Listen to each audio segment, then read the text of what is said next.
Winter Warming Center is actually the child of a lot of frustration.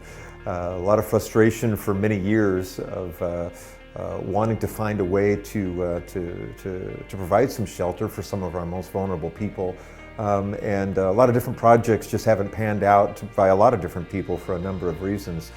So finally, in 2018, the churches got together and said, well, we've got some buildings, let's figure out if we can put them to use. And lo and behold, it was a really heavy lift by a whole lot of different people. But what we found is that there was a whole lot of different people who were willing to make the heavy lift. And when they did, miraculous things began to happen. Partnerships began to fall into place, and hundreds of volunteers began to show up, and it became kind of one beautiful thing after another.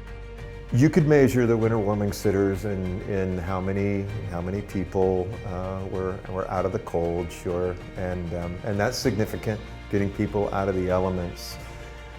But I think the thing that honestly, it's blindsided us all is the deep relationships that have quickly developed between the guests, many of whom are regular, repeating guests, and the staff and the volunteers. It becomes almost like this traveling family table that has happened from church to church with a different group of volunteers bringing in incredible food every night, and now they sit around the table, all the guests and the volunteers, and talk about the highlight of their day, and they know each other, what's going on in each other's life, and they celebrate each other's birthday, and there's a sense of family that I think is, it doesn't just include the guests, but includes all of the churches and the people serving them. There's fellowship and laughter and closeness. It's an astonishing thing to see. You won't find it on a spreadsheet.